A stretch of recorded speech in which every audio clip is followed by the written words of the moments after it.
밖에는 오늘도 비가 많이 내리고 있습니다. 지난주에 동창 친구에게서 문자를 받았습니다. 만나고 싶은데 어떻겠느냐고요? 당연히 좋다고 하고 다음날 찾아와준 친구 부부를 조금은 설레는 마음으로 만났습니다. 두 분이 보기가 좋았어요. 올해가 우리가 고교를 졸업한 지 54년째입니다. 알고 보니까 부인들은 미국에서 몇 번 만난 아는 사이였어요. 아이들이 같은 초등학교를 다녔고 같은 동네에 살았으니까요. 나는 거기서 목회를 하고 있었고 친구는 미국 주재원으로 있었습니다. 이제 다시 한국에 돌아온 지 꽤 되었지만 지금에서야 제대로 만난 셈입니다.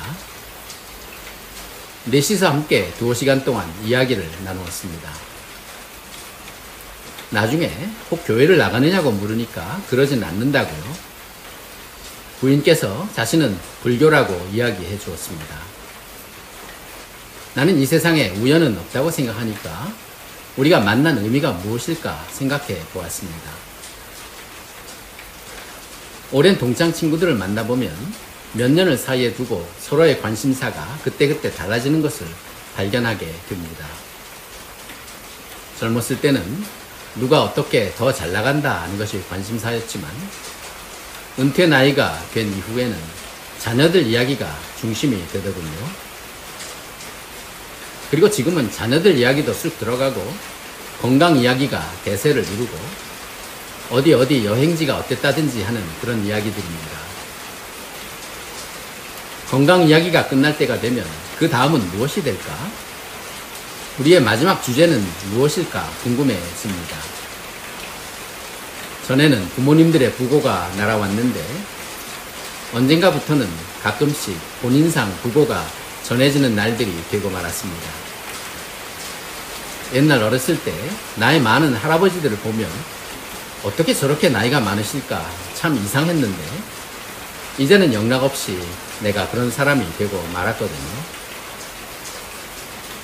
건강 이야기가 끝나고 그러면 우리의 생명도 다하고 그 후에 우리가 사후에라도 만나게 된다면 무슨 이야기를 할까?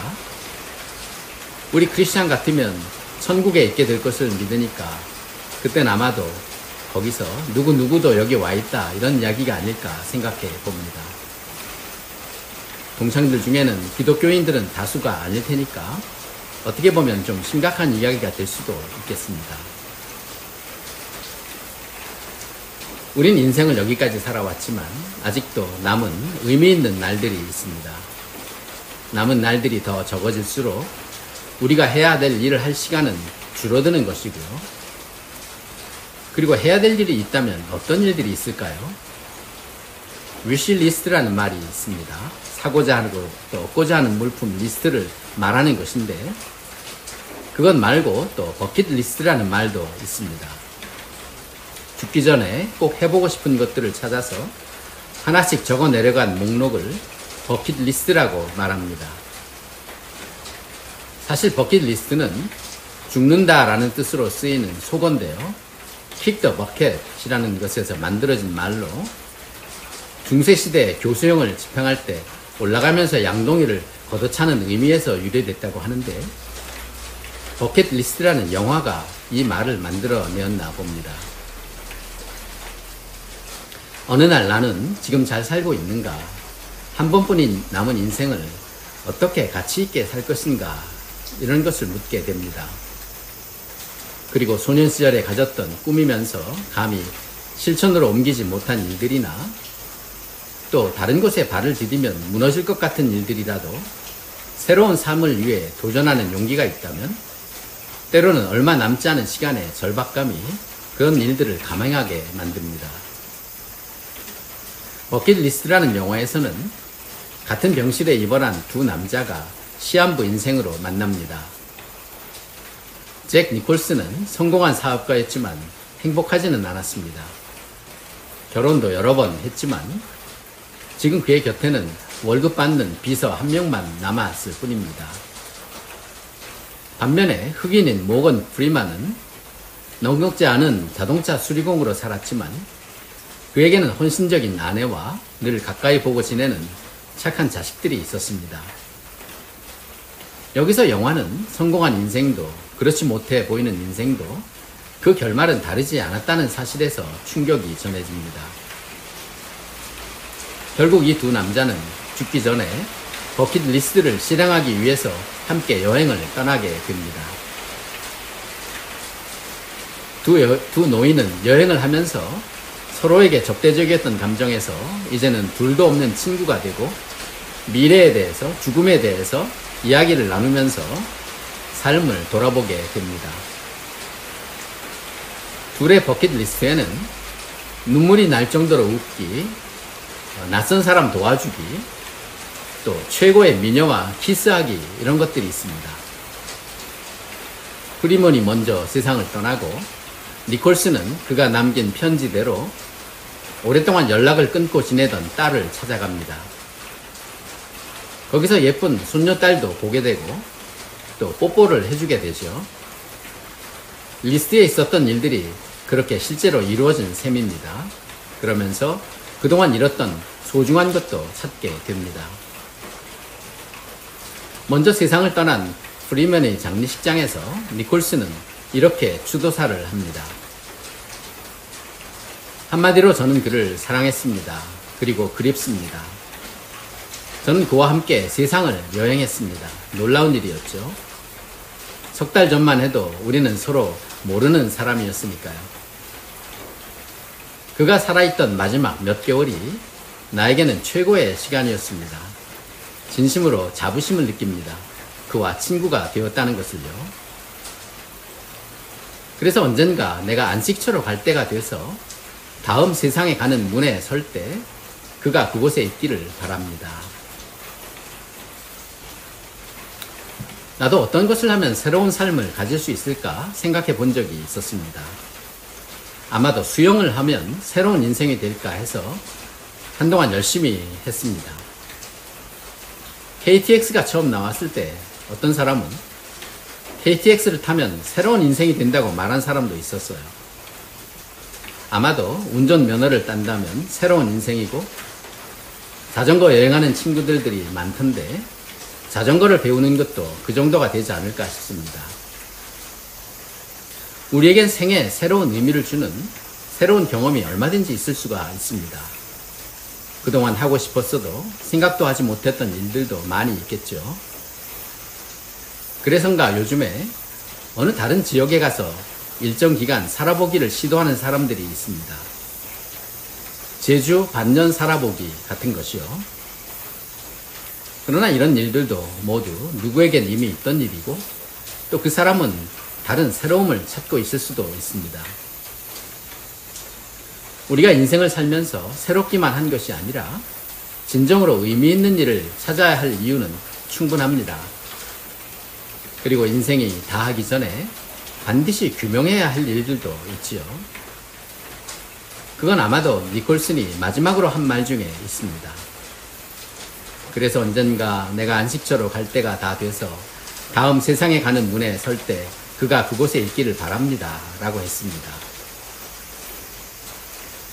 그들의 버킷리스트 가운데 가장 높은 1번은 최고로 장엄한 것을 보기였습니다. 지난주에 만난 친구는 옐로스톤 이야기를 했는데요. 내가 본 가장 멋진 곳은 카나디안 로키였습니다. 그런 장엄한 광경과 아울러서 생명의 신비들 그리고 우리 인간들에게 주어진 놀라운 배려들을 보고 내린 결론은 창조주가 분명히 있고 있다면 인생을 결코 허무하게 창조하지는 않았을 것이라는 것입니다. 그렇다면 결코 허무하지 않을 인생에서 앞으로 가게 될 곳이 있다면 어디고 거기에 이른 길이 무엇일까를 규명하는 일은 꼭 해야 될 것 같습니다. 두 남자는 이 버킷리스트를 하나하나 실천해 가면서 인생의 의미를 다시 찾기도 하였는데 거기에 남아 이런 창조주의 놀라운 배려도 새삼 찾아내지 않았을까? 니콜슨의 추모사의 결론이 그것을 말해주는 것 같습니다. 오래전에 다른 대학 동창을 몇십 년 만에 만났습니다.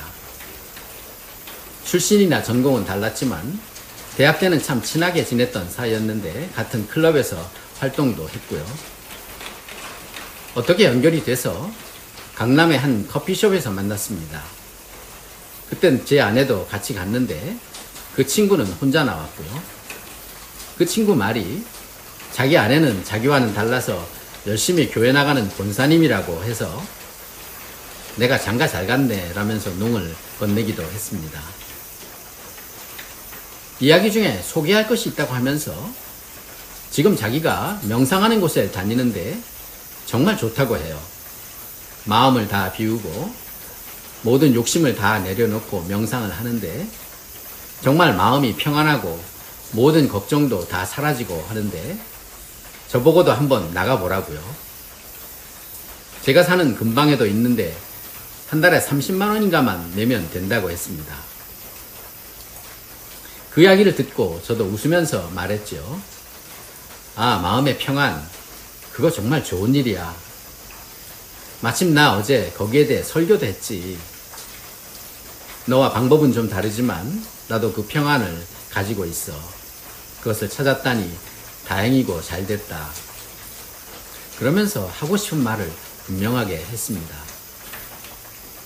그런데 나는 평안만 찾은 것이 아니라 나는 하나님을 높이고 그분을 경배해. 이렇게요. 그 외에도 여러 가지 이야기를 더 나누었지만 나중에 집으로 돌아오면서 아내가 저에게 당신 아까 하나님을 경배한다는 이야기를 할 때 너무 멋있었어요 하더군요. 그건 멋이 아니라 오직 내가 당당하게 말할 수 있고 또 말하고 싶은 내용이었기 때문입니다. 이렇게 인생의 소중한 것을 규명할 수 있었던 것은 행운이었습니다. 그건 어떤 친구를 통해서 어쩌면 우연하게 이루어진 것이었습니다. 결국은 나를 새로운 인생으로 나가게 한 결정적인 계기가 되었고요. 덕분에 내가 가야 할 인생의 길을 일찍이 정할 수가 있었습니다. 진리를 구하는 노력이나 아니면 우연히 보이는 어떤 만남으로도 이런 라이프 체인징 익스피리언스를 경험할 수 있습니다. 그리고 다시 말하지만 사실 우리에게 우연은 없어요. 성경에는 이런 라이프 체인징 익스피리언스를 경험한 사람들의 이야기가 나옵니다. 어부였던 베드로라는 청년에게 어느 날 예수가 나타나서 잠시 배를 빌리자고 합니다. 그의 배 위에서 모인 사람들에게 설교를 마친 예수는 밤새 고기 한 마리 잡지 못하고 피곤한 베드로에게 저기 깊은 곳에 가서 그물을 내리라고 말하죠. 그 사람의 말을 베드로는 무슨 생각이었는지 그대로 따릅니다. 그리고 결과는 정말 많은 고기를 잡게 되었습니다. 너무 많아서 옆에 친구의 배까지 채울 정도였습니다. 모두가 놀랐고 베드로는 거기서 고맙다고 인사를 하는 대신에 그 예수 앞에 무릎을 꿇습니다. 그는 이제 고기 잡는 것이 문제가 아니라는 생각을 했던 것 같아요. 우리에게도 세상에서의 성공 여부가 문제가 아닐 수도 있습니다. 더 중요한 문제를 만난다면요. 그때 예수는 베드로에게 두려워 말라고 하면서 이제부터는 네가 사람을 취하리라고 말해주고 그날로 베드로는 예수의 제자가 됩니다. 그리고 그의 삶은 그날 이후에 전혀 다른 삶으로 바뀌게 되는데 그에게는 후회하지 않는 인생이 됩니다. 그것이 과연 잘한 결정이었는지를 모른 채로 지나가지 않는 것은 다행한 일입니다. 오히려 죽음도 두려워하지 않고 기꺼이 생명도 내어놓을 수 있는 그런 확신이 있는 인생이었으니까요. 삶과 죽음 그리고 그 이후의 일에 대해 아는 것은 사람의 지성으로 가능한 일이 아니겠지만 인생이 죽음으로 끝나버리는 허무한 것이 아니라면 그리고 그것을 규명하고자 하는 또 경험하고자 한다면 그 기회는 반드시 주어질 것입니다. 왜냐하면 창조주가 있다면 그런 나를 보시고 침묵하실 이유가 도무지 없기 때문이지요. 우리 친구들 속에서도 버킷리스트가 아니라도 새로운 일들을 실천해 나가는 모습을 봅니다. 멋진 사진들을 찍어서 카톡방에 올리기도 하고 또 함께 관광버스를 대절해서 부부가 함께 문화 탐방을 며칠씩 하기도 하고 건강 이야기, 좋은 정보들도 나누고 또 어느 목사 친구는 짧지만 멋진 설교 영상을 올리고요. 때로는 안타까운 소식을 전하면서 위로를 나누기도 하죠. 가끔 골치 아픈 정치 이야기도 있지만요. 이제 우리에게 다음 이야기를 하기 위해서 남은 날을 지혜롭게 그리고 열심히 살아야 되겠습니다. 지난주에 만난 그 친구가 하루에 10,000보 정도를 걷는다고 하니까 정말 잘하는 일이죠. 나는 거기에 비하면 반 정도밖에 못하지만요. 그리고 부인께서는 운동을 안 하신다는데 하시는 것이 좋겠다는 말씀도 드렸습니다. 손자들을 돌보시는 일도 얼마나 큰 일이고 중요한 일인지도 모릅니다.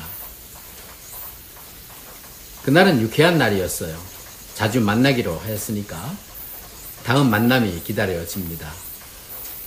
니콜슨과 프리맨의 만남처럼 인생의 의미를 함께 찾아가는 소중한 시간이 될 것을 의심하지 않습니다. 친구의 건강과 행복을 빕니다.